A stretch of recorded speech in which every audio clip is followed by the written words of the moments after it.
Tonight on The Breakdown, we're live from the Poneke Rugby Club in Wellington, just 5 days from the first Bledisloe. It's Grant Nisbett's club, so he's in for a catch-up. So is the Paikokariki Express. Nisbett and Cully with us soon. And John Plumtree has a lead pass from All Black camp. We check in with the assistant All Black coach and see how the boys are feeling. Kia ora koutou katoa, hello and welcome to The Breakdown. We are on the road. This is the Poneke Rugby Club in Wellington. Test match rugby returns to the capital and the Bledisloe Cup. It is back. We couldn't wait to get on the road. Of course, we're excited about all of the actions coming up. 2 test matches here in New Zealand. This is what it's all about come Sunday afternoon here at Sky Stadium. Bledisloe Cup, yes, the Wallabies, if you're at home watching, that's what you're chasing. That's what you're chasing. It's been a while, the heavyweight team. They're with us, Bernadine, of course, Sir John Kerwin, Mills, Muliaina. Thanks, team. Great school holidays. Managed to find some time off to come and join us here in Wellington. Tonight, though, special at the Poneke Rugby Club. Ford New Zealand, give us a couple of tickets. You know what's special about that? To the game on the weekend, you're on the back of a Ford Ranger. Someone here in the studio, oh, it's not the studio, in the club is going to win these. Back of the Ford Ranger, food, drink, and on Saturday morning, catch up with a few All Blacks and talk about the big game coming up on Sunday. JK, we've waited long enough, right? Oh. It's finally here. Don't have to talk about the boardroom antics anymore, Mills. No more sort of politics. We're into the footy. We're just talking before, Mills and I and Bernie, about who's going to play.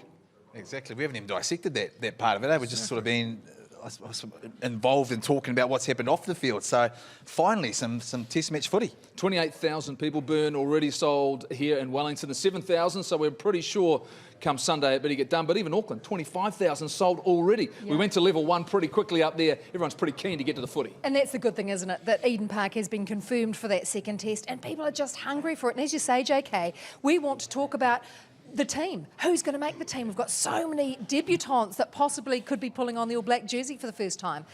Ian Foster, this is going to be the first time he's in charge of an All Black test. It's a big occasion and hopefully we can get rid of all that boardroom shambles where the men in suits can't even decide on what the minutes are about and we can focus on the footy. Well, it's going to come down to the scoreboard on Sunday. Been some fantastic Bledisloe Cup moments and games and we're going to look back at some of those now. What about for you, Mills? Where does it start? What stands out for you? Maybe a game to remember. Well, a game really that stands out for me, it has to be here, the old athletic park. Pouring with rain. Of course, you know, Wellington, it's always sunny here in Wellington apparently. But here, Jonah picking up this nice little wee chip, or grubber should I say. Look at Marshy. Go on, Marshy. Right in the right spot. And I want to know why he is still looking clean and everyone else is dirty. Well, to be fair, the score was 43-0 and we virtually didn't do any tackling. I mean, that was that sort of contest. It was a wonderful being a part of that. It was a special performance. That was the changing rooms flooded. I remember that. The fact before you went out to the field, you actually put your bags on your seats. I remember that game so clearly because did everything just click? Because it was a horrible day, and I think the first 30 minutes was no one made a mistake. Amazing. No, it was an incredible performance to be a part of, particularly when you're coming up against the Wallabies. Look, we're talking about moments. Mine's a moment. It's not a favourite moment, but it was a big moment for Australia. Oh. And it was here in Wellington at the stadium. Oh, I was there. Well, look, like I said, we've got to give them some hope, and here's the hope. I was absolutely disgusted that a lock was kicking. What's up with that? What about the 10-minute overtime? Hey, didn't they have like 15 minutes of overtime? It was a wonderful game. That's almost like a two-finger salute, isn't it, when the lock and the captain takes the kick. He was a wonderful goal kicker. He really was. He was a great player. He was a great player. Great we shouldn't leader. Forget there have been some great Wallaby teams in the past. JK, for you? Yeah, well, I'm just going to say 2 things. Joe rocks. And he rocks. How good is he? I just loved watching this man play, Millsy. Like a and did he racehorse. invent this? Did he invent this? Look. Yes. Oh, I would have loved to have done that. Grizz probably would have smashed me in the change room if I had of, but I would have loved to have done that. You would have heard the hamstring go ping. I do remember I tried to do that once. Didn't work out that well for me. Didn't work out that well for me. Still too soon, Jeff. Still too soon? It's not. We will not have coverage of that on this show tonight. I can tell you that for a fact. Tonight. It'll come up somewhere this week. So but let me segue away from there. Go on, and move say, on, Bern. Mine isn't a highlight. It's more of a moment for the Bledisloe, really, when you think about it.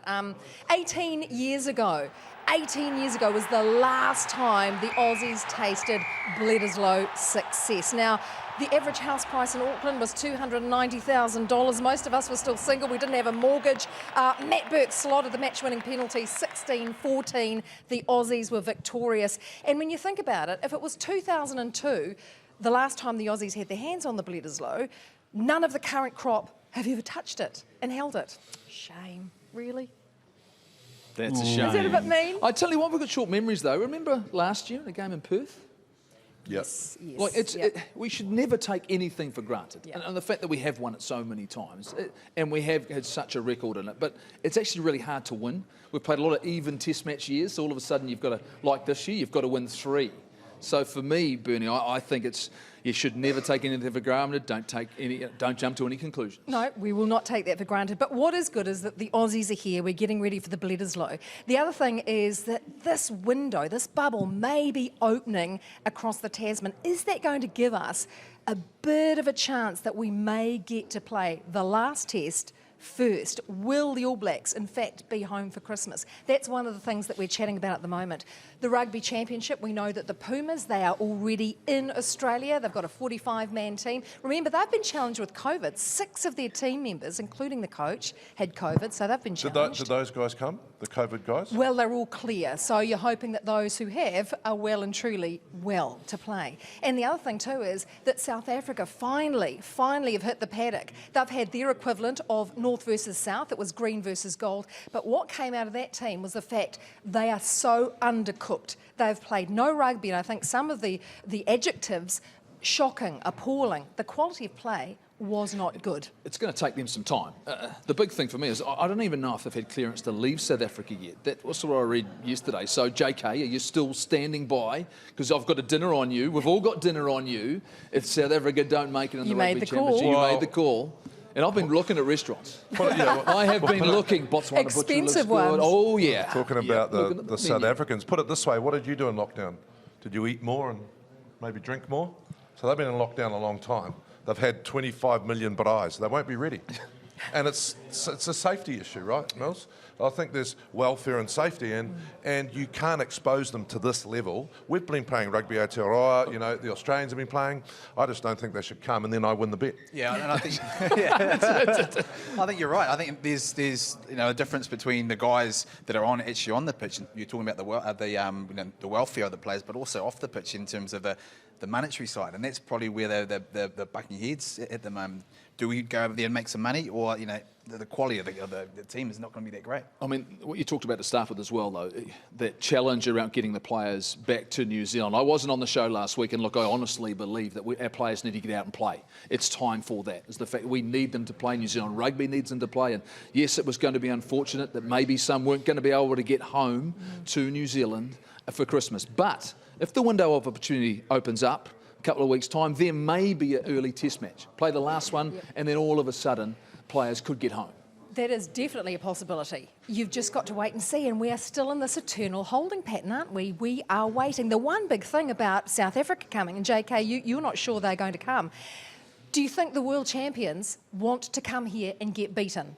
They know they're undercooked. They don't want to come down under and have their record in disarray. Rassie Erasmus has gone on the record saying that. So what do you do?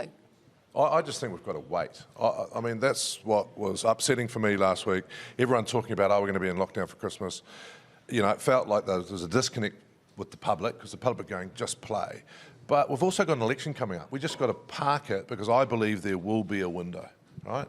And we're professionals. You just got to go and do what you need to do, especially in COVID year. I'm looking forward, Mills, to talking to John Plumtree about that, how they're dealing with all the stuff that's been happening off the field. And can you park it and put it aside? Because there's so many discussions and so many opinions coming from so many different people. And I think that's where we've got to ask the question, because what you realise is the players haven't come out. You can guarantee if you sat there in a room and there's all these questionings about the players and whether they're committed to that. Guys want to go. They want to sacrifice that. They'll be prepared. I can guarantee it. They'll be prepared to miss Christmas to go over and play. So it'd be interesting to see how they've sort of dealt with it and talking with it, because it does actually affect the team. If you let it sort of in the room, it will actually affect the guys. Hasn't it taken the shine off things? Hasn't it? No, some of these guys are going to be debutants, and we're talking about the boardroom still. Yeah, but you've got to be really careful Dave Rennie will have Yes. this Australian side incredibly well prepared, Mills, and you do not want to get distracted because this is going to be a fantastic test match on Sunday. And I reckon it's the beginning of a new era for Australian rugby. They picked a youthful side. Dave Rennie's going to be there. It's going to be on, and you do not want to be distracted. You look at any team that Dave Rennie has coached, they'll be fizzing, whether it was the Chiefs that Manawatu, whether it's the New Zealand under-21 side. He's had great success. He knows how to motivate teams and players, and he will see this as the ultimate challenge, and he knows how to push the right buttons. They will come out plenty firing. Plenty of time to do his homework, hasn't he? Plenty of time. I tell you what has been fantastic. The real MVP at the moment has been the Mitre 10. How good has that been? Harbour rolling Tasman, the reigning champions. Northland beating Taranaki. And then we had our first chance of Golden Point where the Lions pushed Canterbury. It's just been sensational at the moment. Great talent, as usual, Mills. The fact we're finding new guys stepping up, but also the All Blacks have had to take a back seat. Now they've had to move over and prepare for a test match, and we're finding sides are putting in strong performances. Yeah, and every week. I mean, the standard is probably dropped a little bit, to be fair, after the All Blacks have left, but in terms of the results, that's I mean, Look, I want to go back 7 days. No, but I want to go back 7 days. you in here last Bad weekend. I had a bad weekend, I did. And I didn't appreciate your comments early on as I was watching the show.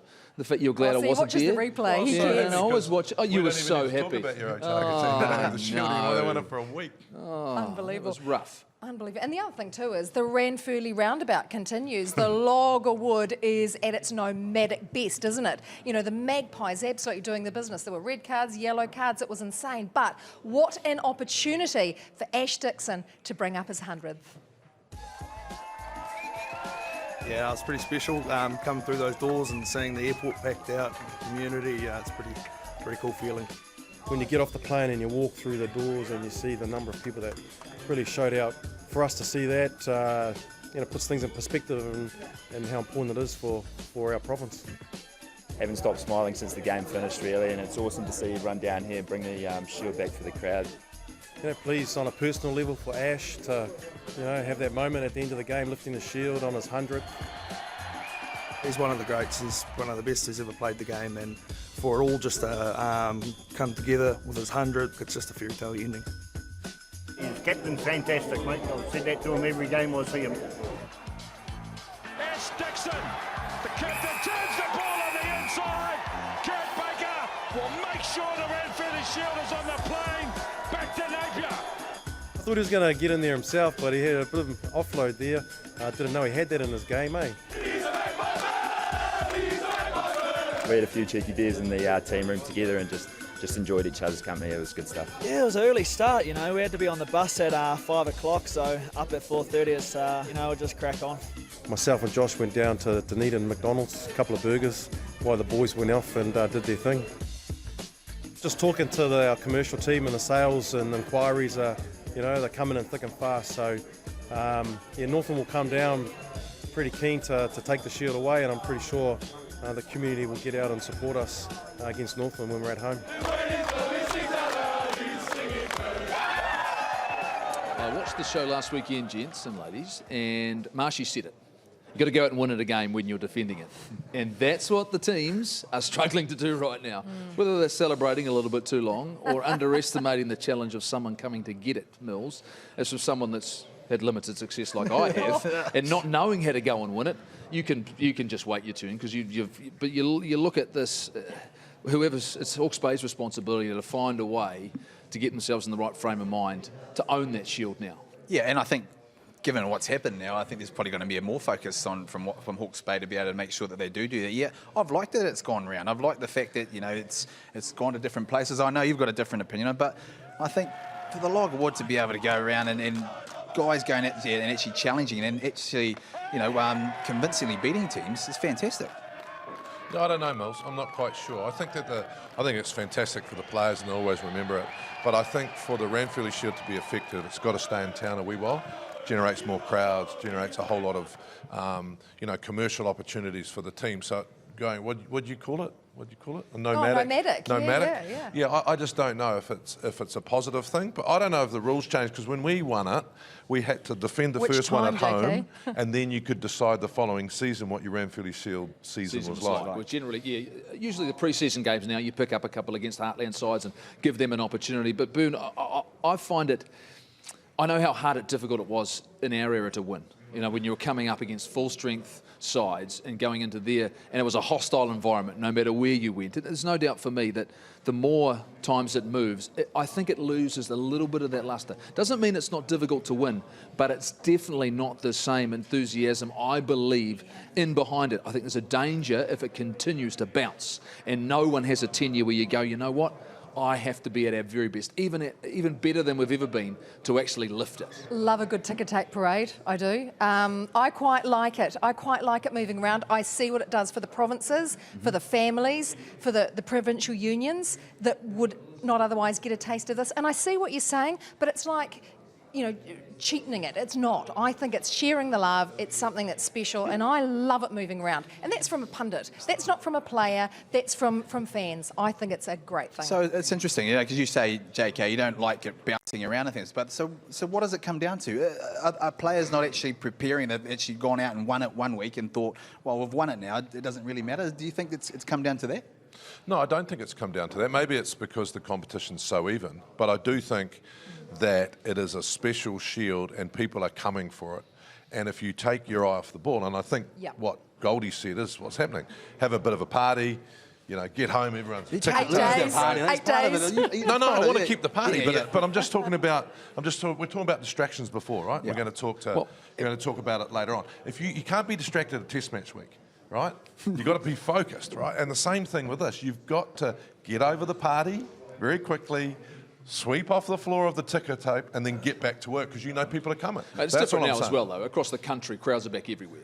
So the fact that, you know, all of a sudden you're going to be able to build some momentum if you're able to hold it. And Hawke's Bay, they are looking like a side that have got something about them this year. The fact that they struggled down and they lost in Invercargill. You said that about Otago, mate. Yeah, but Southland have got something about them. They were very unlucky not to get the job done. Tough conditions. It's Rugby Park in Invercargill. Tough. Super tough. Yeah, super tough. Any team on their day, Jeff. Well, any team. And that's how tight the competition is. And that's, in the end, isn't that what we want? You know, Exactly. we want that. So, but I still think, you know... What do we want? We want evenness in a competition, right? And that's what we've got now. I mean, you think about the results we had on the weekend, or we think about the way some teams are playing. Yeah. You know, Northland rejuvenated. You talk about the MVP being the Mitre 10 Cup. You know, the standard was set for the first 2 rounds by the All Blacks being there. Now, all the other players, Mills, are going, you know what, we have to step it up a little bit. And is that a bad thing? I think that's a great thing. And the other thing too is you look at someone like an Ash Dixon, who's now adding, he's got a super title, he's now got the Ranfurly Shield. This is a man that played for the Hurricanes and he knew he couldn't sit behind Dane Coles for too long. To be better, he had to play against him. So he moved, and look how he's transitioned. So I think there are so many success stories like that. This is only good news. I so wish he'd get a Test match. You know, some guys you just want to reward. Talk to Plum. Well, Plum's is coming on the show. In part 3, we'll have a yarn to him, and I'll put him in an awkward position. That'll be great. He's not even here with the squad, but you look at guys like that, and that's to me what stood out. Gave Kurt Baker another opportunity to take a photograph. Clothes on, please. Yeah, keep his clothes on. But I think when you're getting guys like that, and for Ash Dixon, it was a lovely moment. He stayed down in Dunedin and missed the plane back, I think. I don't know. Well, I mean, doesn't it give you comfort? I mean, this whole thing about when we talk about stuff that's in the boardroom, but when you're actually going onto the pitch and you're seeing how healthy our game is here in New Zealand, when you've got a mix of youngsters coming through, the quality of football at the moment is absolutely outstanding. And then you've got older guys there, older heads, experienced guys that are leading the way. I was just thinking about who's going to be halfback for the All Blacks this week. All this experience, I'm thinking, we've got to talk about the team. But you're right. I mean, I think, you know, Mitre 10, we keep saying it, you know, there's 660 New Zealanders playing overseas, right? A lot of them have come back, and our competition is fantastic. I agree with you, though, Mills. I think the games are still fantastic. The skill level's dropped off a wee bit. That might have just been last weekend, but the football is amazing. It's been great, and yes, it has changed hands a lot. It's what's changing hands tonight. A couple of tickets here from Ford, New Zealand, for someone here, a lucky person here at the Poneke Rugby Club, get the opportunity to be on the sidelines at Sky Stadium on the back of a Ford Ranger. Food and drink, catch up with a few All Blacks on Saturday. Coming up after the break, we've got Grant Nisbett, there they are, and Christian Cullen. But first, let's look now at a post-match celebration in Dunedin, a tribute to the one and only Ash Dixon.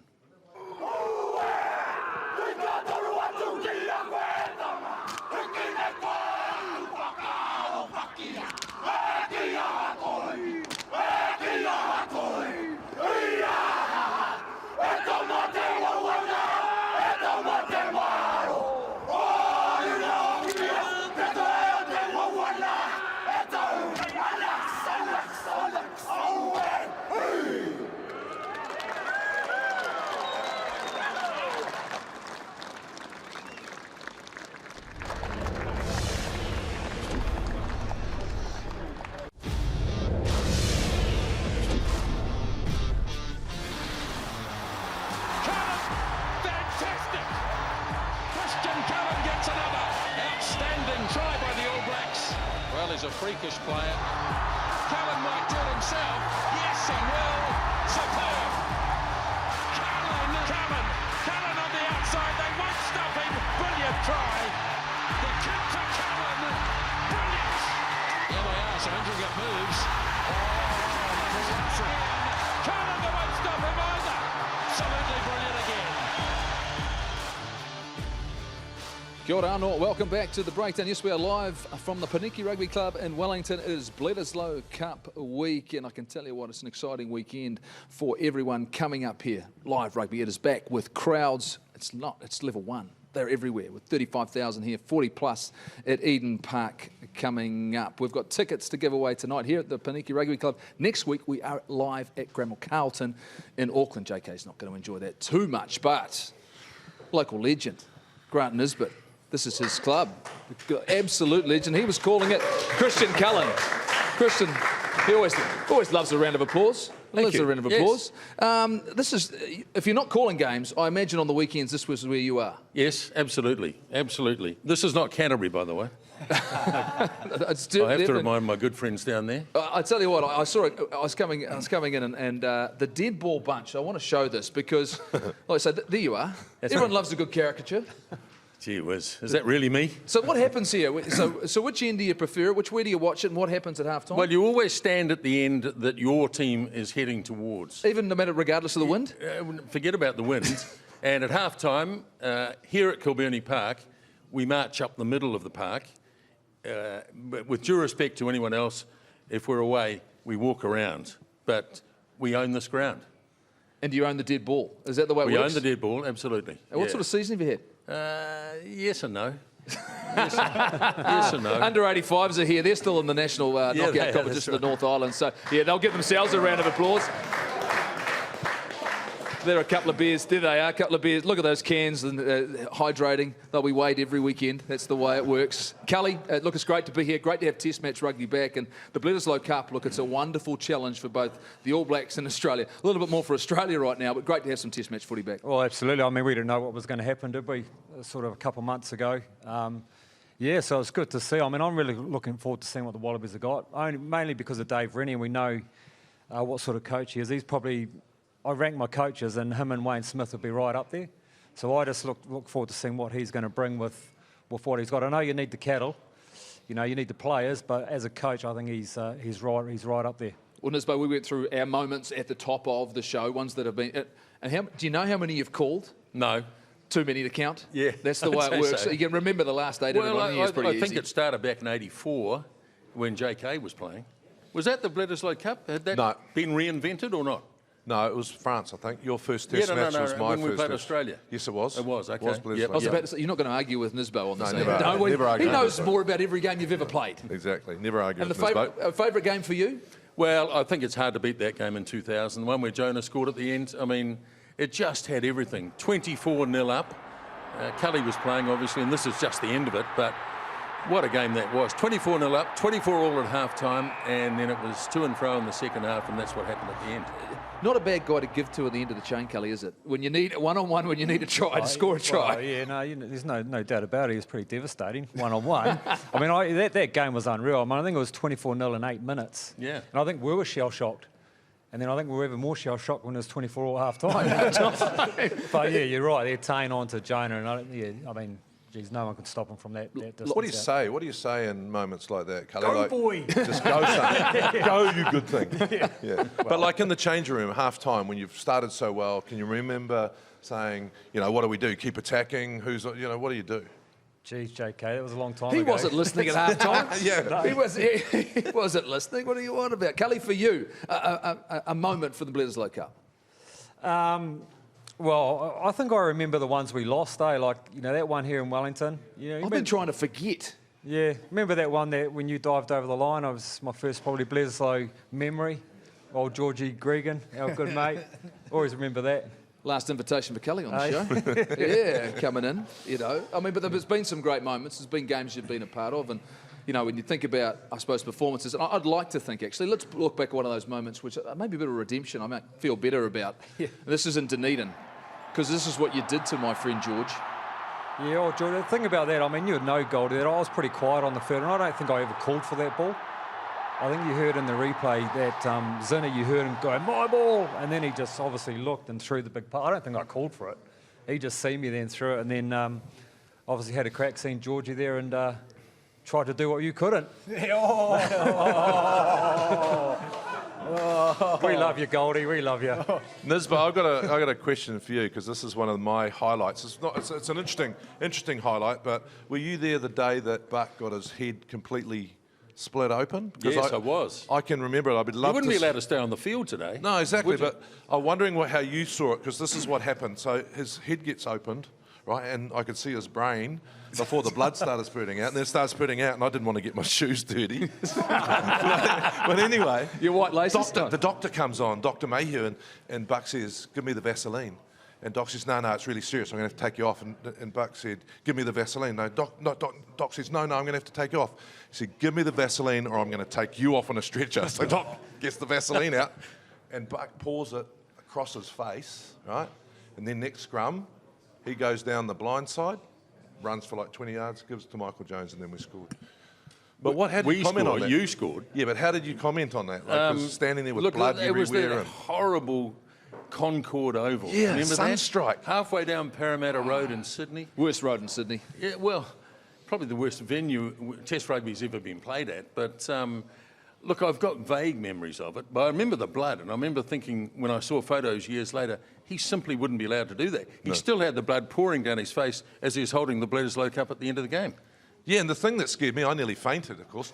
In the changing room afterwards, you know, the shower's running in it, and he's got a flannel, and he's cleaning it with a flannel. Like he had 40 stitches or something like that. He's cleaning it with Dettol and a flannel. And I'm going, Game's changed, Mills. Game's changed, Mills. Actually, I want to know. You've called over 300 games, All Black games, but Bledisloe. I mean, you're like the oracle in some sense. When you see the guys out there, is there a moment in the game where you sometimes think, and you've sensed, particularly in Bledisloe, where you think, we're going to lose this? Well, never at Eden Park because, of course, we simply don't lose there anymore, do we? But yeah, well, I mean, we've lost. You mean the whole Bledisloe Cup? I mean, we've lost openers. I seem to remember Robbie Dean's first game as Wallaby coach. We went over there, and next thing we're one down, and we have to come back and win at Eden Park. I can't remember whether it was a 3-match series or a 2-match series, but there've been plenty of times when we've been challenged, but we've always found something just to get us through, They had a great period, though, didn't they? They did. Cully, during your time. They were very, very good. Was it 98 through to 2002, where they held it for a long, long time, and they were a really well-balanced side. Well, they were strong. I mean, Gregan, Larkham, there's Horan, Matt Burke, Sterling Mortlock. Yeah, they had a really strong world-class, right? They're a world-class side. I mean, Cully, and it was challenging, there's no doubt about it, but it was a different, I mean, they were challenging us on every step of Super Rugby, and then all of a sudden there was a confidence about them. Can they find the confidence now, that the fact that they've gone into this competition in Australia, they haven't had to play us in Super Rugby? Dave Rennie's picked a lot of players. I'm interested to see who he selects for this weekend. You look at that group, though. Do you see them as being competitive enough to come into New Zealand waters and win? Oh, for bits. I think they'll get a shock. I think just through our Super Rugby Aotearoa, how strong that's been and how demanding and physical, I think there will be a shock here. They'll hang in for bits and pieces, but I don't think they'll have enough. But, hey, we could be wrong. I don't think they have enough here.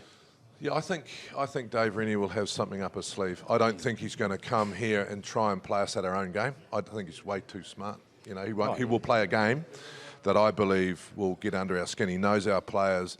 Do you think, Nisbo, that their competition has given them confidence? Because I saw in their domestic Super Rugby, I thought they got confidence as players. Yeah, I watched the final. I thought the final was high standard. I enjoyed it, actually.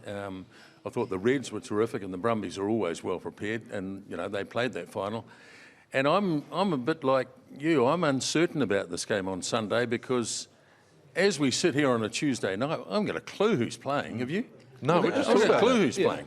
Well, I want to ask you that. And who do you want to see play for the All Blacks then? Given all that we've seen this year, you think about and I'm going to ask the same to you, Kelly. You look at this group, and we've got Plums coming. You can have a shot here, and then you can leave. Plums can come up here and explain. He's probably not going to tell us the team, but Nisbo, I mean, what you've seen this season, who do you want to see out there? Well, if I was a selector, is that what you asking? Absolutely. Our team doesn't get to play, but no. You're our selector, Nisbo. Yeah, exactly. So go, son. You don't want to go through the whole 15, do you? Well, no, but some guys in particular would like to see out there. You reckon you could do it quickly? Well, You're 15 to start? No, but I think in key areas, I mean, Geordie is the form number 15.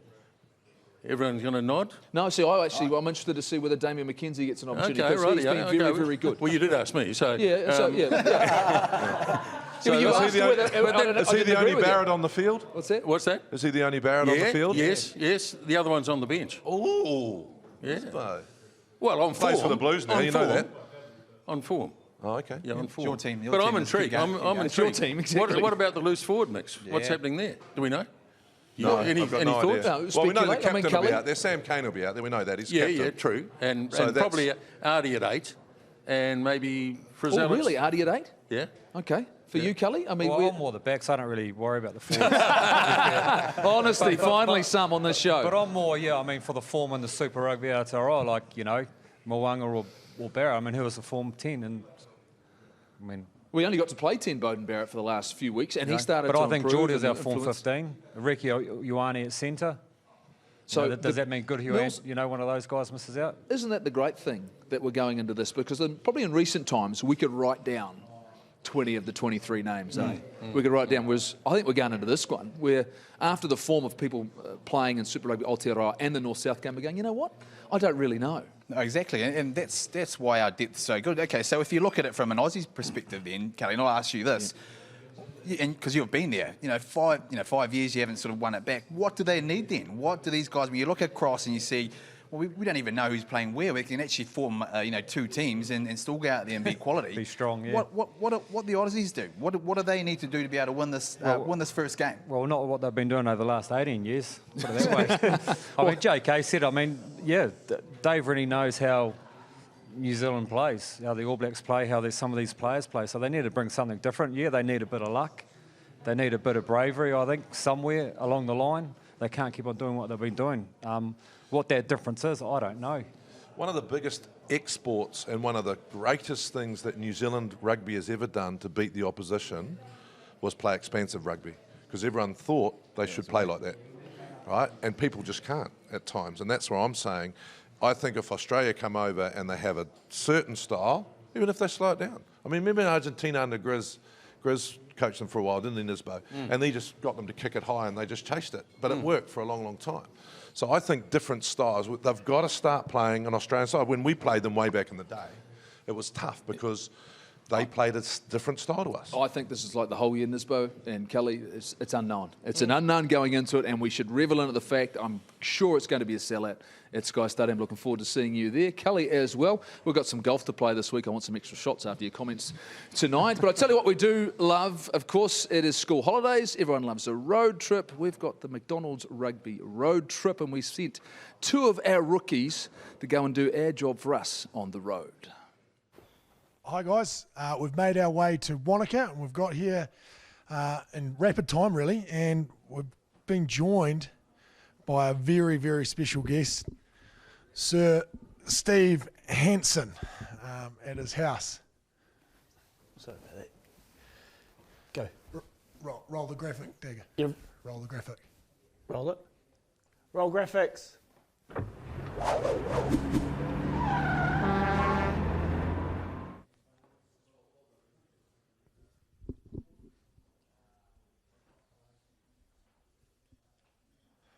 Yeah, so Steve, thanks for firstly having us to your beautiful home here in Wanaka. Bledisloe 1, Sky Stadium, you must be pumped to see international footy back. Yeah, it's great for the country and it's great for the players, great for the coaches, both new guys. Steve, can you just get a little bit more excited, please? Okay. You just...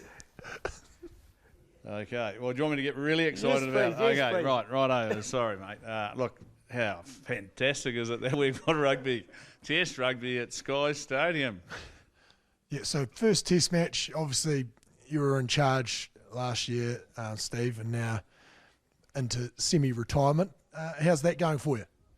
Yeah, it's great. I mean, have a look around. The view's outstanding. It's nice and relaxing, and plenty of time to do what I want to do with my family, and we get to watch the footy rather than have to be part of it. So probably miss it for the first time come Saturday when you see the boys run out, but it's time, wasn't it? In terms of other enjoyment outside of the game, obviously a lot of family time, but what else have you been up to? Well, as you can see, there's a bit of a water about, so you can go fishing. Fishing season's just started, so look out the trout.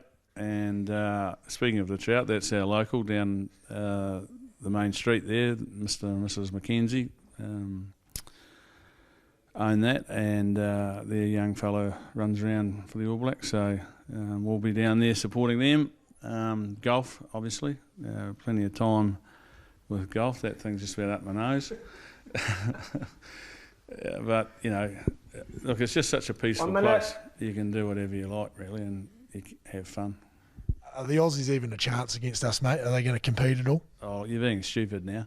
Of course they're going to compete. They're a good side and they'll be well coached. They're good players and they've got something to play for, haven't they? They haven't won the Bledisloe for a long time, so. But, you know, I'm confident that our guys will be ready. Any chance that we might see you, you know, treating us on the box a little bit more as maybe a coaching expert for Sky Sports, sort of along the lines of John Cullen? No. It's enough from you, mate. No chance at all? None at all. You know, I mean, you got Izzy doing that. It's enough. 3:30, mate. We're out. Okay. Over time. Get off. Yeah, well, Steve's obviously just as excited as we are for this weekend at Sky Stadium. They're in a camper van, apparently.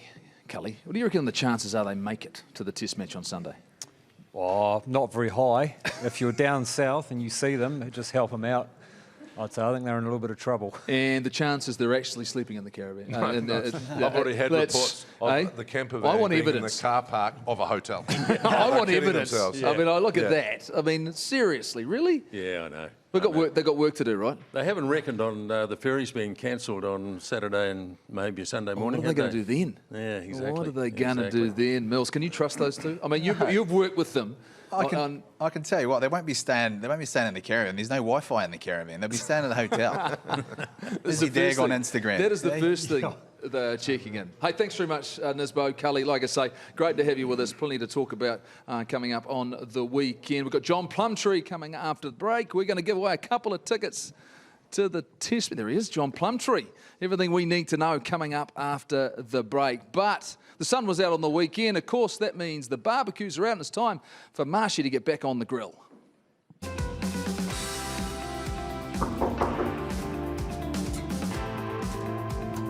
Fozzie. Marshy, how are you? Good to see you, mate. Welcome. I've got all of my ingredients and some cold beers. Brilliant. Any chance that I can borrow your barbecue as well? Love to have you. Come on in. Cool. Looking forward to this.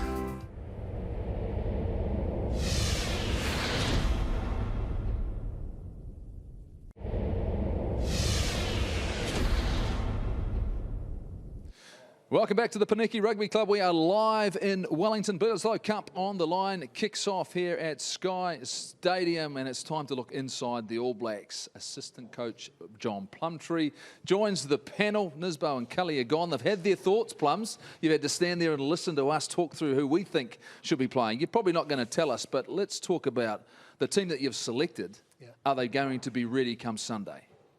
Oh yeah, absolutely. You know, so right now it's a case of holding the boys back. You know, we had a great camp a couple of weeks ago in Whakatane. The people up there were unbelievable and welcomed us, and then we had a 5-day camp in Hamilton, which was excellent. We got through some really good work and got some good clarity and some good intense work as well. And Gilly's had done some good gym work with the boys. So, and this week's there's still a little bit of learning to do. We've held a bit back and to keep everyone a little bit excited about just keeping everyone switched on and that. So it's been good. Plums, how hard has it been having no reference? Because Mills and I were talking about it before the show, saying, normally you'd have 20 games to analyse, you'd be watching Aussie playing in their July series, but there's nothing out there. You know nothing about the opposition. Is that difficult going into your first test? What do you do? Scenarios? Do you look at Dave Rennie's old Waikato games to get it? I don't know. What do you do? Yeah, a little bit of that, but I guess we do have the luxury of understanding how Ren's coaches. And we do know a lot of the Australian players, and we do have watched them play in Super Rugby, but we don't know much about selection. We know they've got a whole lot of new faces, and we've got a few ourselves, but there is a bit of unknown, but on the same side, that makes it quite exciting as well. So we have to prepare for everything, really, it's more work, but it's nice thing about it as well is that we've put a lot of focus on ourselves. And I think with the new group, new coaching group, I think that can be good. Plums, we're probably going to talk a little bit more about selection, but what's the coaching staff's process in terms of the team that you select? Because back at my day, they used to say that each coach presented their own team, so it was a chance for yourself to go suck up to the coach that wasn't sort of going to name you in his team. Is it the same case for you guys at the moment? Will each coach names a team? Well, no one's been sucking up to me. So, pick the right team. No, look, I mean, obviously Fozzie and Foxy are pretty experienced selectors. They've been doing it for a number of years now, and I get to have my little say there, and if I'm good, and the other coaches, they're always going to pick my brain and have a little say, but generally, no, it's definitely up to the selectors. Plums, I read though this conversation about this team actually was relatively short. The fact that you've had all of this time to talk, was that actually the case, that the guys that are fit and available that you wanted, when you came to having that discussion, you were pretty settled on the 23 you wanted involved in this game? I'd like to say that, but I won't, because it was a tough team to select. There's some outstanding players in our squad, and there's a lot of really good players that have missed out on the 23. And there's some disappointments right through the group. Obviously, the 23 that'll be selected will be delighted, but as the All Black culture and is that everyone works hard together and everyone helps each other prepare, and we've all got jobs to do. And I'm learning all of this, but it's really a case of that we'll name the team, we'll get on with the job, and everyone pitches in to help.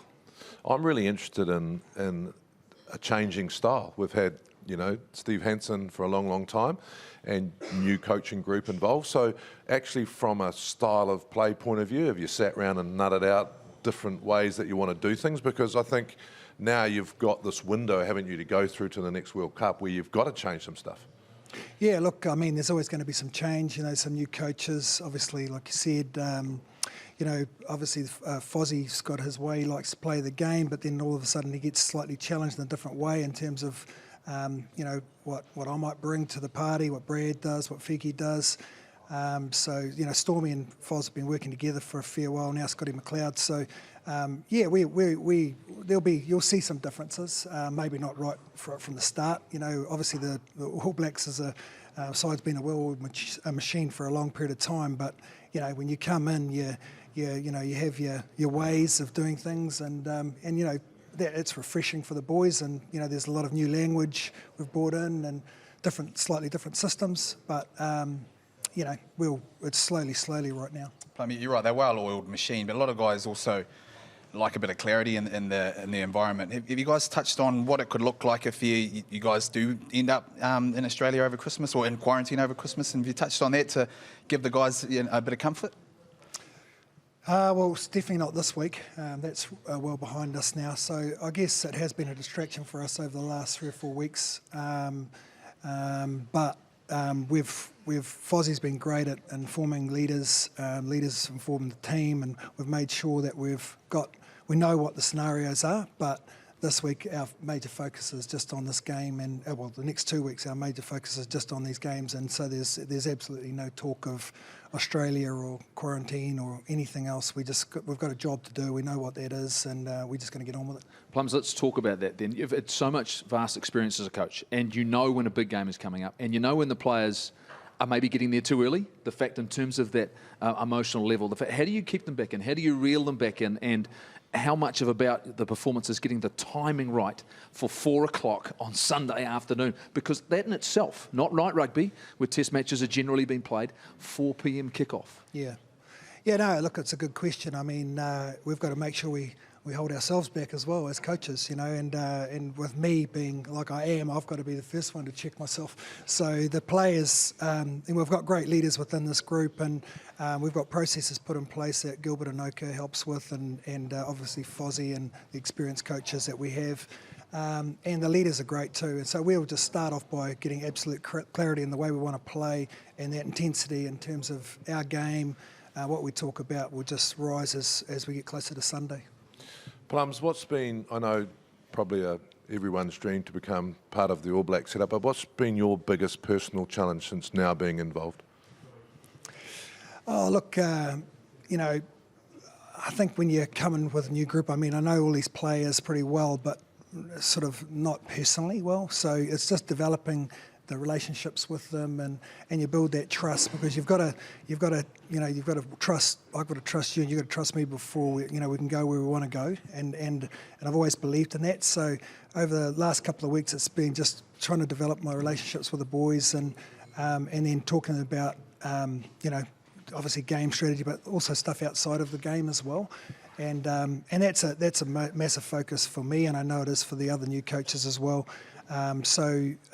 We've just now it's time for us just to relax this week and get into the footy and get on with the job. But certainly the last couple of weeks, so it's been about connecting and as much as we can as a group. You can't trust their barbers though, can you? Some of them have got pink hair and blue hair. How are you going on that one, mate? No, so you're still rolling with the same colour.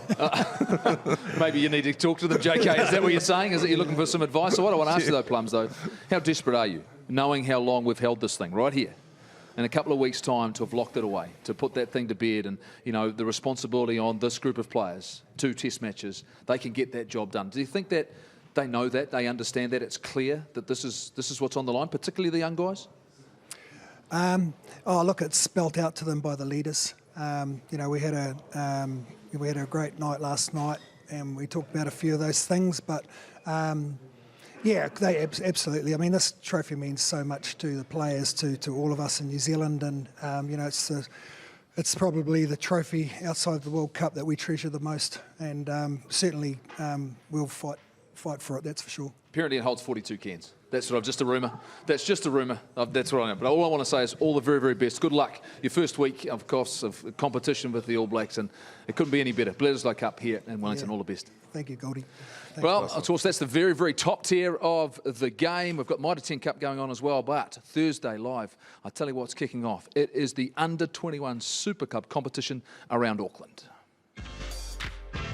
Even before the pandemic, we already started to have a lot of challenges around participation numbers coming back to rugby. So we needed to find out more ways that we can be innovative to finding a way to allowing our players to engage back in rugby again. We really needed to have a look at, I suppose, changing the script and looking for something that would connect them. And of course, here we are with this incredible opportunity for probably 80% of our players who wouldn't otherwise be given that opportunity to play representative football. They're now given this incredible platform, and we're really, really happy that, yeah, it's come to this point now. There's so much talent out there. I mean, I just marvel when I've been involved at club rugby, and I still am. If they get this opportunity to be in, showcase to the nation and to their family, it's really meaningful, it's very powerful. This under-21s is a catchment of players that have come out of the school system. We want to make sure that they feel that the life journey of rugby as a player, if you will, is still connected after school, and that they see that there's opportunity by coming back to our clubs. We're excited, we can't wait. I mean, it's going to be a fantastic competition, and it's just going to keep growing. It's going to get bigger and bigger. The next tier of talent, it all kicks off this Thursday. What are we giving away tonight, though? What are we giving away are 2 tickets, thanks to Ford New Zealand, on the back of a Ford Ranger on Sunday afternoon. Sideline, food, drinks, and on Saturday morning, we're going to go and catch up with a few All Blacks for a bit of a coffee. Who's won? It was Blue 10, John Plumtree, and our winner is, come on in, come on, because this is fantastic. Those are yours, come around here. Congratulations, what's your name? JT. How good's this, mate? Very good. I mean, do you think we're going to defend this or what? Very good. I mean, very good. How excited are the fact that all of a sudden a few All Blacks and you're going to be sitting in a Ranger enjoying, I mean, your beer, food. I mean, are we going to be all over this? All over it. That is classic rugby chat. Classic rugby chat there. That's exactly, well, giveaways. Congratulations, man. Enjoy yourself. Don't go anywhere. Stay there. Right to the end of the show. We've got more classic commentary from you. All right, Bern, for you. And speaking of winners, I tell you what, Harbour, they were on fire against Tasman on the weekend. They're going to be hoping they're going to be finding the paint this weekend against the Magpies, because for every try that Harbour scores, QBE is going to be donating $2,000 to Orange Sky, and they're the charity that look after our homeless. So, Harbour, it's on you to do the bizzo this weekend? Fantastic. So good. It's on, lads. It's on. We've got all the information as usual. We'll be there on Sunday. I just want to know what JT thinks. Who's fullback Saturday? Oh, here we JT? go. Who's fullback? We've only got 20 seconds, mate. Geordie. Is it? Geordie. Well, he said it's Geordie Barrett. And for Mills, for you, we look at this contest. I mean, we've waited so long. We've got Mitre 10, but this in the end, all the attention's on Sunday at Sky Stadium. Oh, can't wait. Absolutely can't wait. And JT, you better check those tickets because I printed them out and it's not actually tickets. I've got Right, the big question mark, who are you going to take? Who are you going to take? Oh, yeah, now that's all right. Is it the wife, the girlfriend, or is the best mate? This is challenging. You're never going to win that one. Thank you so much for joining us here. Congratulations from Poneke Rugby Club. It's all on. We'll see you next week. Cramer Carlton. New Zealand retain the Bledisloe Cup and the long record of victories against their friendly Trans-Tasman rival. The happy Australians winning their first international in 3 years. Rounds over in the corner for New Zealand's first try. I hear the sound echoes beneath, angels and skylines meet. Big pressure game, but I guess that's how we like it. Feel the pages turning. It's a save by Gregan. Can he make it? You betcha.